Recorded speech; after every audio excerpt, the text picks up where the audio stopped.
For years, we've been telling women that in order to succeed at work, they have to change themselves.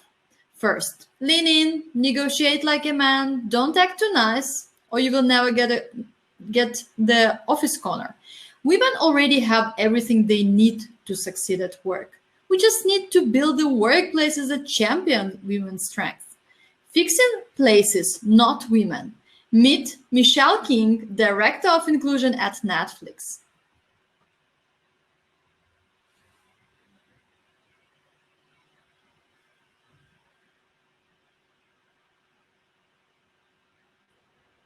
Hi, everybody. Hi, Michelle, and welcome. Thank you. Thank you so much for having me.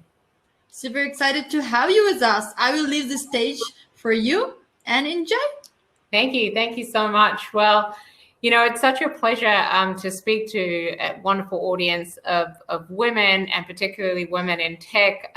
You know, my role at Netflix is obviously in the tech industry, supporting our diversity inclusion efforts. And before that, I was at UN Women, heading up our Global Innovation Coalition for Change, which really partnered with the private sector. So I've got a long history in the tech space and very passionate about, you know, advancing women and girls into STEM-based roles and in innovation and tech. So thank you again for having me today.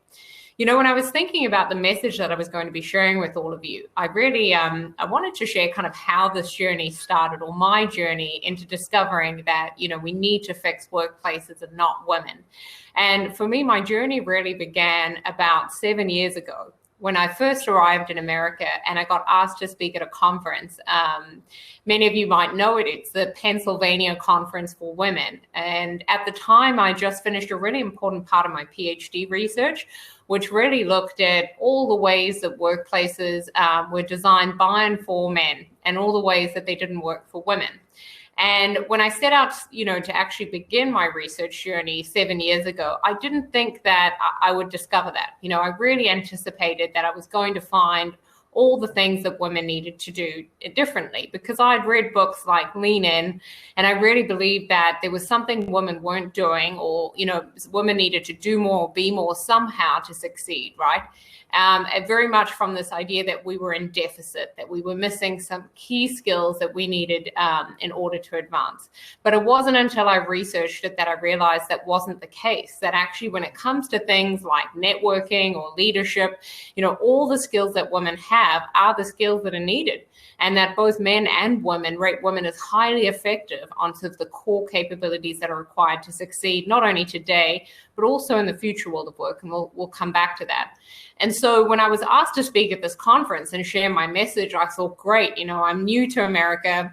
If I'm honest, I don't even really know what Pennsylvania is, but it'll be great. I'll get to share, you know, my findings, and with an audience of women who really engaged in this topic. And I'll get to see if this message lands, you know, if women agree with it.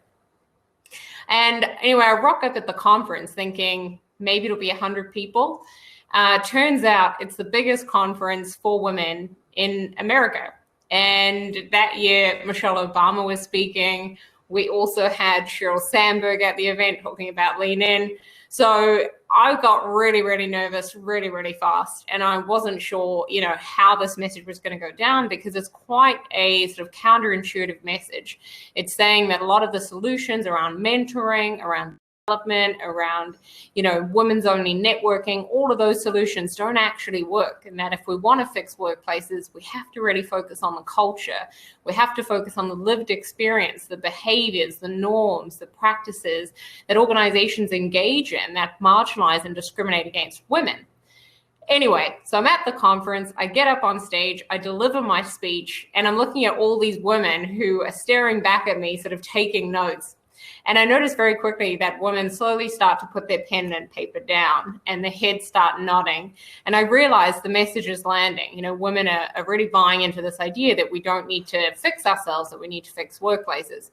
And anyway, at the end of the conference, I noticed there's a queue of women sort of lining up to introduce me. And there's one woman in particular who looked really red in the face and quite upset.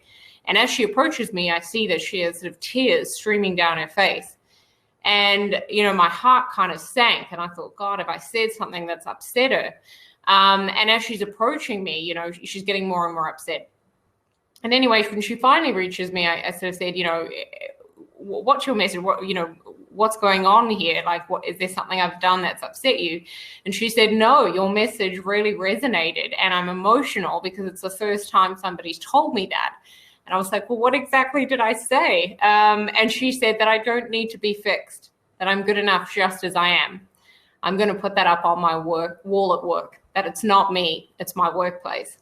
And that was really the starting point for me writing my book, The Fix, overcoming the invisible barriers that hold women back at work. It's a book about women's journey and their careers, from the moment you enter workplaces right up until the moment that you leave.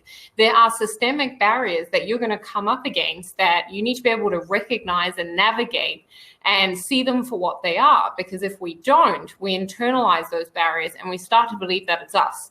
And then we engage in all this women fixing that doesn't work and actually leads to kind of knocking our confidence, because we do all this activity to try and lean in and realize very quickly that, no amount of leaning in is going to solve the fact that our workplaces value men and masculinity more than women and femininity.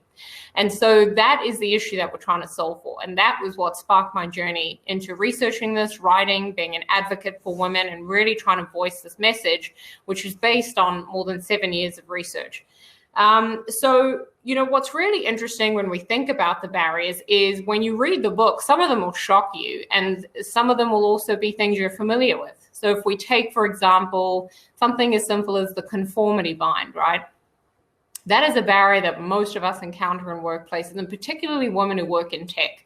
So, for example, when you think about what the ideal leader or manager is in most workplaces today, research finds that irrespective of where you live, the chances are you're going to think of what is sort of a prototypical white, middle-class, heterosexual, able-bodied male. But importantly, you're going to think of somebody who's willing to engage in sort of dominant, assertive, aggressive, competitive, and even exclusionary behaviors to get ahead. So that, for me, is really the global standard of what success looks like. And research shows this is true even today. And that is really, if you were to imagine it, if you've seen Mad Men, it's Don Draper, right? So Don Draper is the standard of what good looks like in most workplaces. The problem is when we have the standard, leaders have to engage in those exclusionary, dominant, assertive, competitive behaviors in order to succeed. And in doing that, they encourage employees to engage in the same behaviors. And then that creates an entire workplace culture set up for one type of individual to succeed. So what happens is the more ways you differ from Don Draper, whether it's your age, ethnicity, sexual orientation, religion, gender, any of the attributes, the more you differ, the more barriers you're going to face trying to advance. And the same is true when it comes to behavior. So the more ways you engage in sort of more feminine styles of leadership, so more democratic, caring, empathetic, typically feminine attributes of leadership, the more you are going to be seen as less leader-like, right, and penalized for that, men and women. And so that's an important point. I found that men face barriers too, and we can come to that in a minute. So the conformity bind is really the challenge women have and are presented the moment they enter workplaces where they have to live up to the Don Draper standard of what good looks like to be seen as a leader and engage in some of those more masculine, stereotypically masculine behaviors like being assertive and dominant. But when they do, society penalizes them, so you perceive negatively for engaging in those behaviors because you're betraying the standard for what good looks like when it comes to how women are expected to behave in society. So that creates this double bind or this conformity bind where you can't really conform to Don to be seen as a leader by engaging in those behaviors. Because you're betraying sort of your womanhood. And if you live up to your womanhood by being meek, mild, unassuming, caring, empathetic, you're seen as less leader-like and less career ambitious.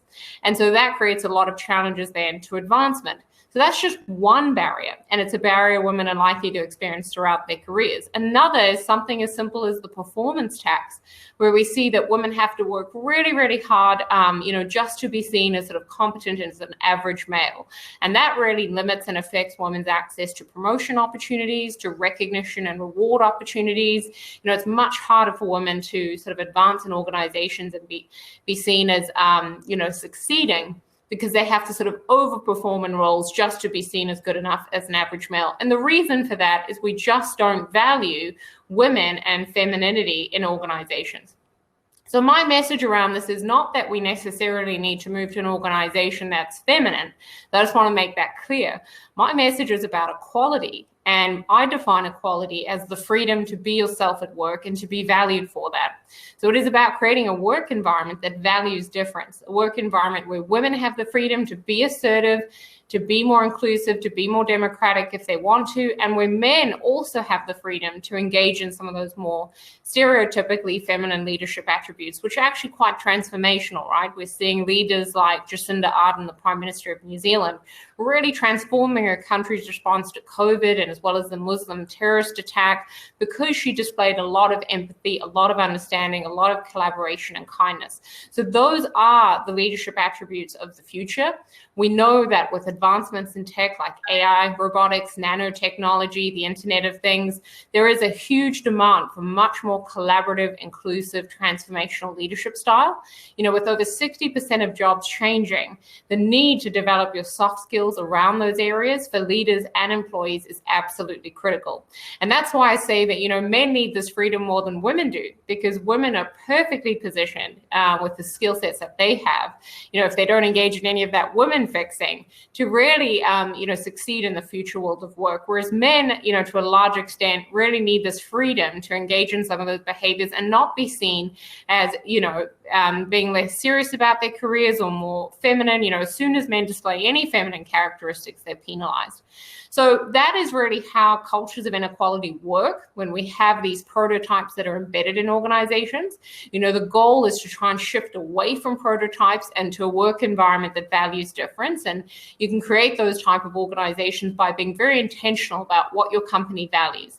So again, in the case of Jacinda Ardern, her organization, when she started her government and set it up in New Zealand, I actually asked her, what do you want to be known for? Like, how are you approaching the setup of your leadership? What is your legacy? What do you want to be known for in terms of how you lead? And she said kindness.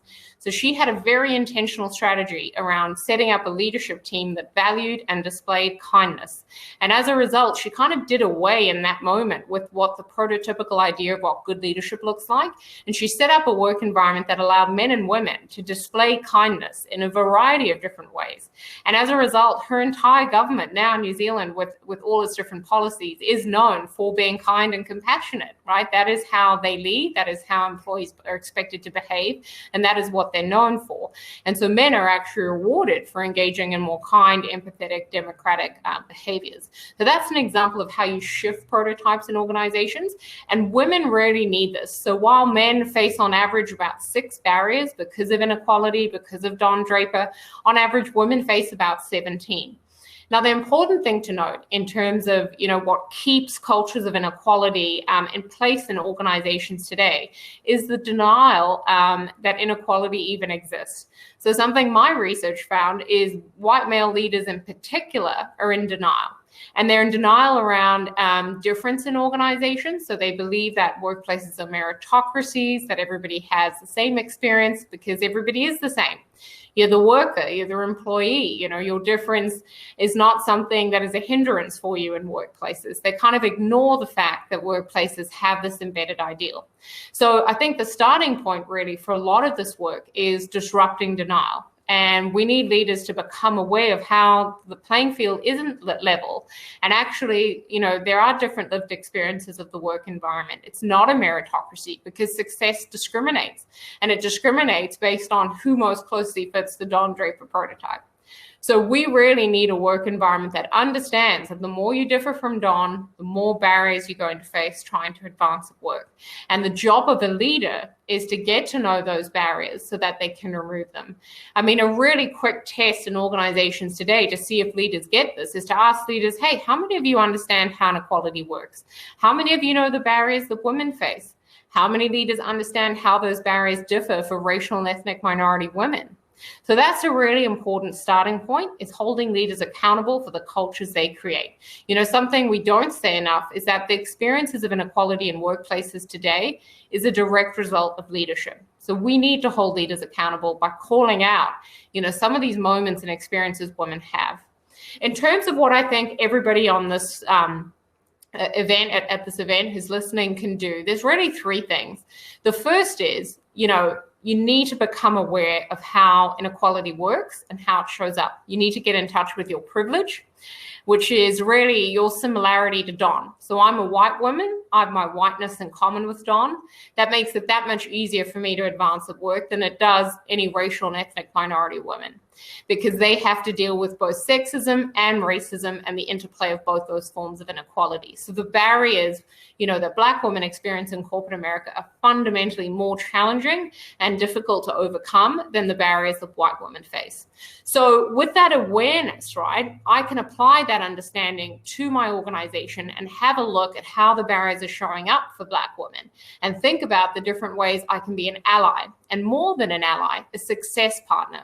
What can I do to speak up, to call out the barriers when they happen, to make sure that my colleagues understand what those barriers are, to recognize that it's not them, it is their workplace, and that actually this is about us fixing it together.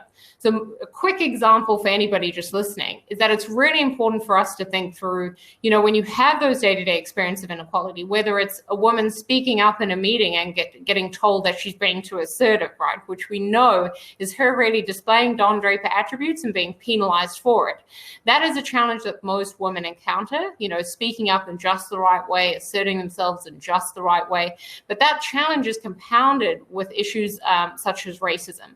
So for Black women, when they speak up, they risk triggering gendered racist stereotypes like the angry Black woman stereotype. And as a white woman, it's my job to make sure that, Black women in meetings are heard and that they're not penalized for that. So I can amplify, I can advocate, and I can make sure there's room for them to be heard. And so that is how you partner as a success partnership. You step in, you're an ally, and you think about different ways that people are experiencing the organization, different ways these barriers play out, and thinking through how you can be an advocate and how you can be an ally. Another quick example for people is the performance tax that we talked about. So if you know that the performance tax is an issue, that women are asked to do more, be more to advance compared to men, it's that much harder again for Black women in corporate America who have to continually prove themselves. The one quick way to be an ally is when you're in promotional performance discussions, make sure you amplify the achievements of Black women in your team. Make sure you speak up and talk about all their successes, all their contributions. Make sure when promotion decisions are made, you really question people's assessments of Black women's performance based on whether that's reasonable and what we would ask for sort of an average white male. So it's really important to think through some of these issues and speak up and be an ally. And the final thing I'll say just before I close is that it's really important to understand that when you're being an ally, this serves to benefit you. It is not about doing something to help anybody. This is about women coming together and being each other's success partners, because when we witness or experience inequality in workplaces, it has the same negative impact on us as if, we had experienced that ourselves. So simply witnessing discrimination has the same negative impact as if you had been on the receiving end of it. And that's why speaking up and taking action builds a more equal workplace for all of us, and being an ally is the starting point for that. So for me, there's a great opportunity here for women to come together and advocate for one another, but that starts with us doing the work, understanding what the barriers are, having that awareness, and then taking action to be an ally. So that's what, I really wanted to share with all of you today, because I think there are practical things we can do. And I encourage all of you to get a copy of my book, and you can also connect with me on LinkedIn at Michelle P. King. And, I look forward to hearing from all of you. And just remember, it's not you, it's your workplace. I have even nothing to add here. That was so up to the point, so powerful, that brilliant. Thank you very much, Michelle. No, thanks for your time. Thanks for joining us. Thanks for doing what you're doing, fixing workplaces, not women. I love that. Have a great day. Stay with us and enjoy the talks. Bye-bye.